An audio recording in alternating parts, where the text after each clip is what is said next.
All right, I need y'all to like the video. Comment if you want, but turn your post notifications on so you know the next time I drop. Up next, we have an older black lady concerned about a young man's story that she overheard, confessing that white women are more peaceful than black women. Hey sis, meet me on the porch. At this point, I need everybody to meet me on the porch. I need the black women, I need the white women, and I need the black men.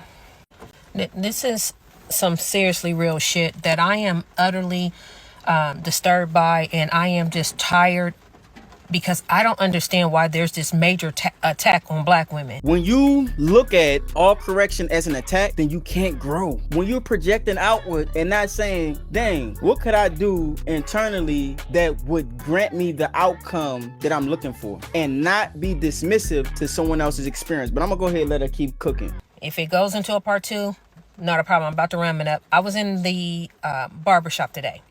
And it was a young black male coming there. He might have been between that 22 to 24 age group. Very handsome, very, very handsome. So I believe he's might have just been coming back from college or graduating or whatever the case may be, because they were happy to see him when he came in. So that to her indicates prominence. This black man is not your average black man. He ain't, Pookie or Ray on the street. This guy is one of our best and brightest. That's in her mind. That's how she's articulating this guy. I'm just giving you her perspective so that you'll see what it is, why this is so important. He sits down, and so they're just talking, what's going on? And he's giving an update. He's graduated, he's got an engineering degree. Oh my God. I'm over there on the proudness. I'm in the background. I don't know him. I'm just kind of sitting down listening to what he's saying. So the barber begins to get filled in on him. What's been going on? This thing, and he says, I'm coming back. I'm getting married. So everybody, great. And I'm so on the side being so nosy and over there like a proud auntie. I don't even know this young man, right? At this point, she's the proud auntie. Watch how fast that changed though. So they start to kind of converse amongst each other, and they're talking. And so the young man says, yeah, I'm having a little problem. It's a lot going on because I'm marrying a white woman. And my family, they're not too happy about it. So the barber and everybody was like, oh, well, to each his own, and this, that, and the other. So the barber was just kind of speaking to him, and he said, hey, where'd you meet her? And he said, oh, I met her in college. And he was like, oh, okay, because, back in the day you had all the girls. What made you decide that she was the one? Like, what made you want to marry the white girl or the white woman? No disrespect. This is why I lose faith in our women, because what she's about to say and how she started this story off don't align to me. So what this young man said after that is what just literally took me out the game.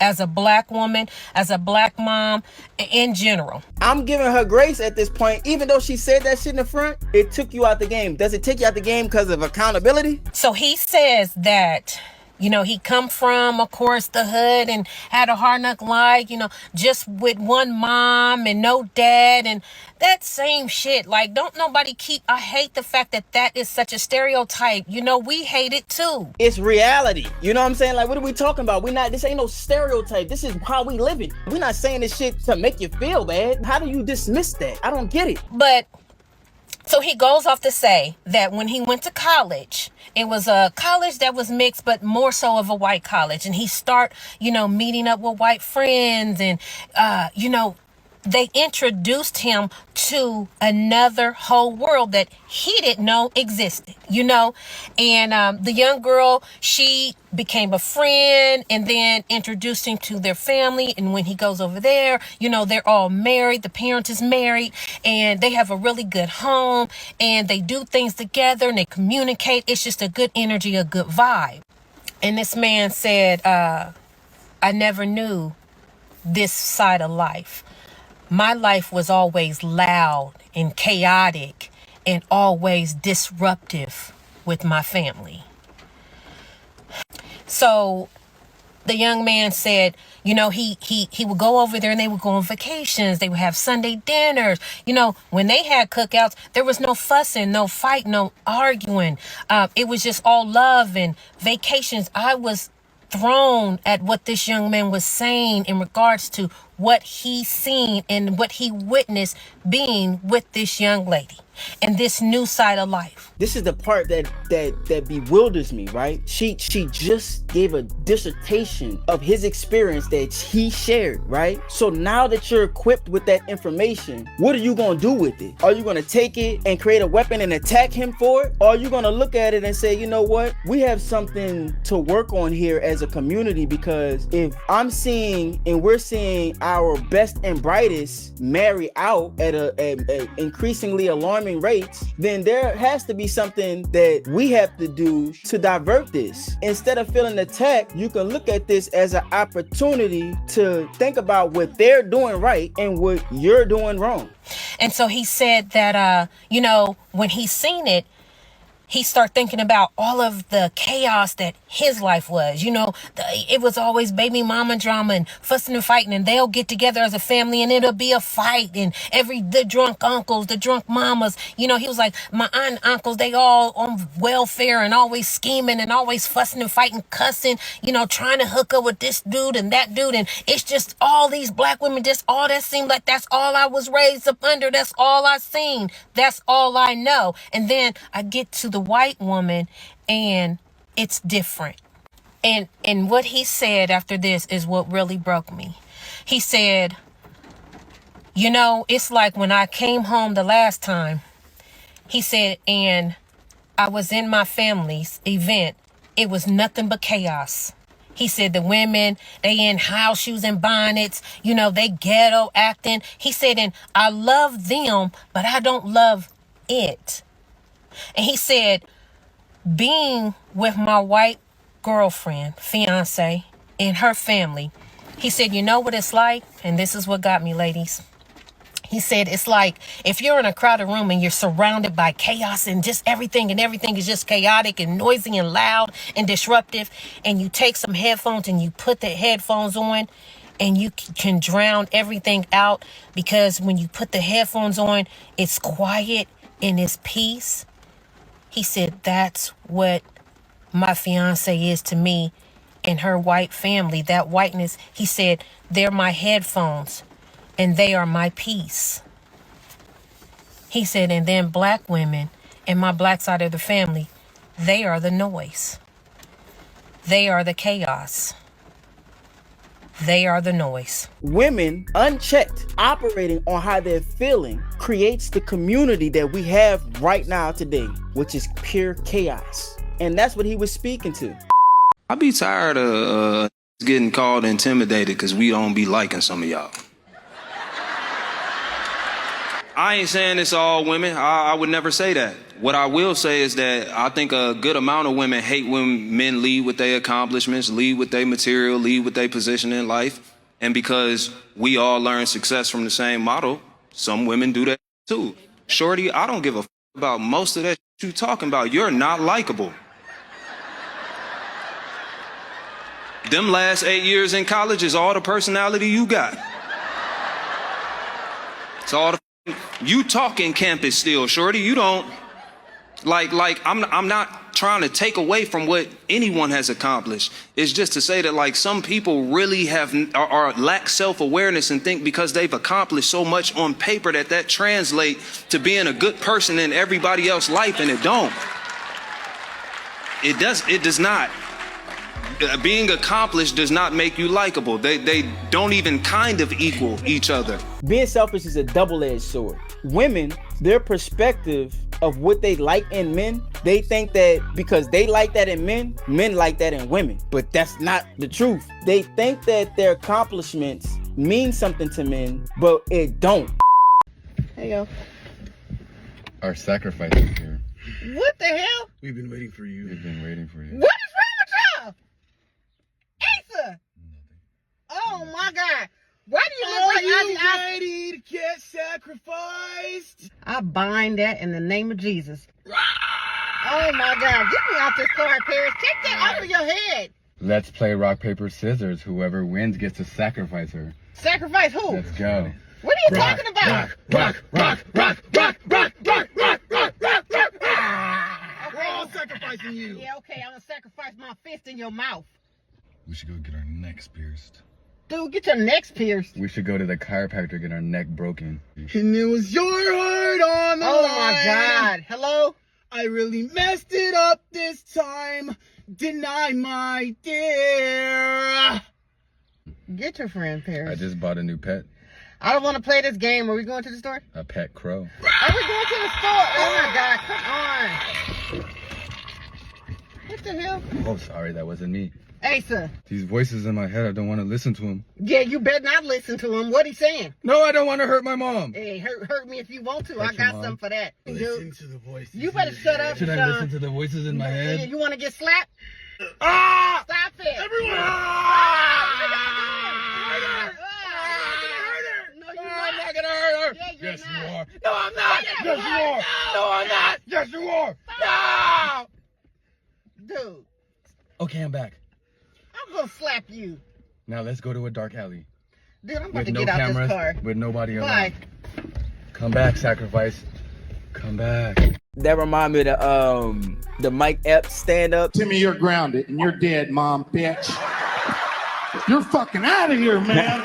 Fellas, y'all better get rid of that argumentative, disrespectful, loudmouth woman. Man, listen, you better run right now, bruh. That good food that she know how to cook, that nice body, and because she may have some good sex, that ain't worth the level of disrespect that you going through. Even the Bible says it is better to live on a rooftop than in the house with a argumentative woman. Some women always talk about that men fumble a good woman. Nah, baby. Everything ain't being fumbled. Sometimes we throw you back. Sometimes it's a handoff. Fellas, you got to give a handoff. You better hand her off. She ain't worth the headache. We are living in a time where men's mental health and emotional health matter more than it ever has. Sometimes it takes a woman to fumble a good man to realize that she needs to do some inner work, to realize that she may need to get some emotional and mental development in herself. I have watched men be reduced to nothing because of the words of a woman's mouth. Bro, get out of there. Let her fumble you. Some women have been through so much trauma and chaos and toxic relationships that that's a normal place for them. Instead of taking the wisdom and the insight from a man, some women are still going to be in the comments arguing their perspective because they can't control the urge or the impulse to just not have to say something. Bruh, if she can't shut up, shut her up by dismissing her and moving on with your life. If your quality of life is poor, it's gonna send your ass to an early grave. And a lot of times your quality of life is poor because you're trying to tame something that doesn't want to be tamed. You're trying to pour into something that isn't gonna pour back. They don't even have the capacity to be able to pour back because they're so damaged. So you're gonna do yourself a disservice of trying to continue to pour into an empty cup. It don't work. Respect is how a woman show a man love. Disrespect, that means she don't love you. What I've learned to do is master myself with love. Like, that's the only thing that I can answer everything with is love. Like, all of the situations that I've been in, when it comes to streets and it comes to negativity or bad energy, the only way that I've been able to win is through love. Like, I've never been able to match your energy with your energy. I've always been able to have a plan of love to turn down your energy. And that is like my guidelines to maneuvering and navigating through the hood and the business, because it's the same. You're going to deal with hate when you get to the top, no matter who you are. How do you deal with that hate? Do you answer it with hate or do you answer it with love and success? Me personally, I answer it with success and love. That's my answer to any hate and any negativity that comes my way, because it's the strongest force that can beat it. A lot of people think when he's saying love, they think he's saying making somebody feel love. How you feel ain't my responsibility. I can still love you even though you don't feel like I do. That's just a fact. My job isn't to make you feel love. My job is to love you. And sometimes that love come in correction and telling your ass the truth the way you don't want to hear it. That's for anything, like friend, girlfriend, relationship, anything. That's what love look like. And if that forces you to depart from me, then oh well. Because the only people that could be around me. That's how you move with love, is the people that understand the love that I'm giving, respect it, and reciprocate it. Using girl math, you're gonna leave the nigga that you dealing with for cheating on you with other bitches to then be single and deal with a nigga that won't commit to you and be cool while he deals with other bitches. Bitch, why didn't you just do that with the nigga you was married to? You stupid bitch. You're having a logical conversation with emotional beings. Yes, that makes the most sense, but it don't feel like it makes the most sense, so she ain't doing it, all right? No matter how good she thinks she doing, no matter how good she thinks she can combat it, she's the one raising the one everybody don't like, not even her. She's raising him to be the man she can't even have. So I understand what you're saying, sister. So my last thing I want to say is, what would you say to a woman that has really exemplified the opposite in that view that you say? For instance, I'll give you a scenario. A woman that has raised a kid independently. When that kid went to kindergarten, they knew how to read, write. As they were going through middle school, that kid knew how to do laundry at 8 years old, fold their laundry because that parents took out time. If you open that kid's drawer at 12 years old, he's organized his shirts, it's like military. And when that kid became a senior, he was graduating from college and high school at the same time, very disciplined, know how to pay bills, been raised by a single mother. If the single mother dies today, you know how to go to the life insurance policy and tell the other parts of the family what's the plan. Now what? What do he know how to do as a man? Because I heard you just tell me what he know how to do as a woman.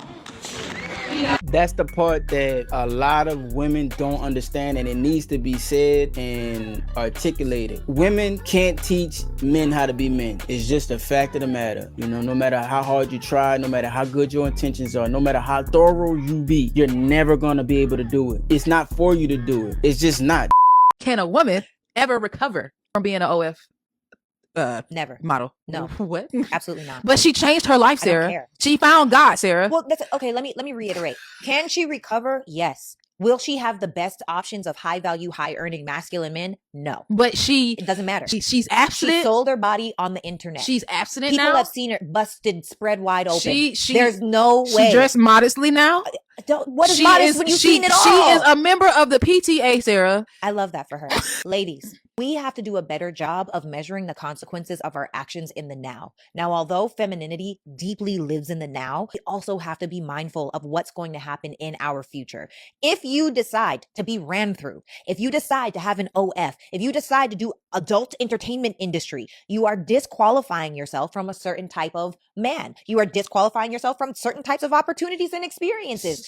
Now, that being said, there's nothing wrong with that. If that's what you want and you want to be a bad bee and you want to be out here living your best life, doing all bad all by yourself, do you, boo? But I promise you, in the future, you will look back and you will regret the decisions that you made. It is not worth it. So, yeah, hold on. Come on. Got to play devil's advocate here. I love devil's advocate. So what about the men? Why is it that it's a double standard? Oh, why is it? Yeah. Like a man's confidence is defined by how many women he break down in his bed. Why does the sun come up in the east and go down in the west? Because God made it that way. Why do the stars sparkle? But that's God's law. Why is the sky blue even though it's not blue? Why? I don't ask those questions. It is a double standard. We can't sit here and pretend like we are the same as men. We're not. The reason why is because in order for a man to be able to bed multiple women, be able to attract that many women, he has to have something that most men don't have. Men have to become to attract women, whereas women don't have to do shit to attract men. So him being able to have multiple women, it signals to other women that this man is a select man. We're not. We can't wash men off. Period. No, I need you to hear me. We cannot wash men off. Mm-hmm. There will always be a remnant of the men that we've been with inside of our bodies for life. So if you are just filled with all of these different people, you know how many different soul ties, demon spirits you got in your body? But so do men though. No, men can wash us off. No. What do you mean no? I get what you're saying. I understand what you're saying because we are incubators and they are the whatever. Penetrators. That's what they are. Yeah. It's a sport, especially for certain types of men. And for us to sit here and act like we could be just like men, that's wild to me. I can't even fathom that. I'm not. She trying to say it without saying it. You know, I'm not trying to compete with men. It's like, yes, you are. You want to play a man's game and think you're going to beat a man at a man's game when you're not even designed to play that game. It's good that they got some women on here explaining it, but a man, it is a sport for a man because we understand the competition that comes with the sexual dating market. He has to compete to get more women. It took him time. God damn, fuck, go, bro, go. Rock, paper, scissors. Rock, paper, scissors. Fuck. Go. All right, what about him? Oh, heavens no. He for real. Go.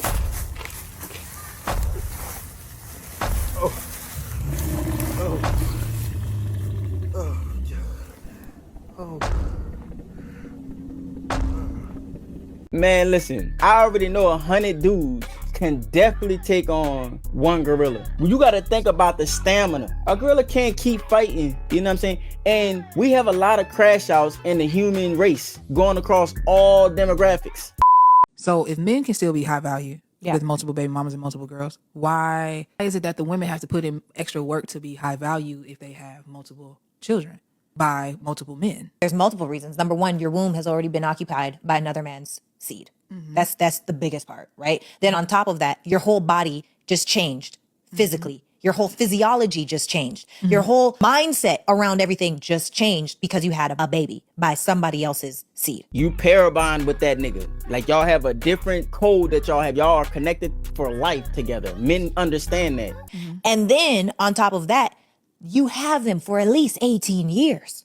A whole responsibility that now comes before your new man. So it's realistically speaking, even if you do have a man that you're co-parenting with, odds are it's not going to be 50-50 split. Maybe you get them 1 week, he gets them the next. Maybe it's the weekends thing. I don't know what the plan is, but oftentimes maybe it's 70-30. Maybe it's 80-20. So now you have these kids way more than he has these kids, and you have to be more responsible. And naturally, we already are when it comes to our children. So going back to why can't a woman be high value? One of the most valuable things we have to offer as a quote unquote depreciating asset. What I mean by that is as we get older, it's harder to create legacy. Having children is harder. We can be as fine as we want to be, but if there's somebody out here that's just as fine as they want to be, that has all the accolades you have, that's just as nurturing, just as caring, just as mindful, just as loving, just as sweet, and doesn't have children yet by another man, why would you choose a woman with kids? It immensely lowers value. Now, I think the caveat to that is if you've been married and had children, I think it's a little easier. That's different. Yeah. But if you just out here getting baby mama left and right, you don't respect yourself. Why would a man respect you? Okay. Like you just gonna let everybody shoot up the club? That's crazy to me. Yeah. That's wild. The other thing is, and I think the part that she didn't answer for old girl is, and I hate to say it like this, it's very primitive when you think about it, but that's just the nature of things. I think 46% of black men are single and childless. So not every man procreates. Like in history, I think like most men have not procreated. So when you look at it like that, men look at it as legacy. Legacy is huge to men. Legacy is something to women, but men think about legacy a lot more than women do. But him having multiple kids is, an indication that he's selected, just in the nature of things. That's why you see a lot of them having babies by the same nigga. It'd be one man impregnating the whole goddamn hood. Everybody shut the fuck up. Hey, shut the fuck up. Let me tell you something right now. All right, I need y'all to like the video. Comment if you want, but turn your post notifications on so you know the next time I drop.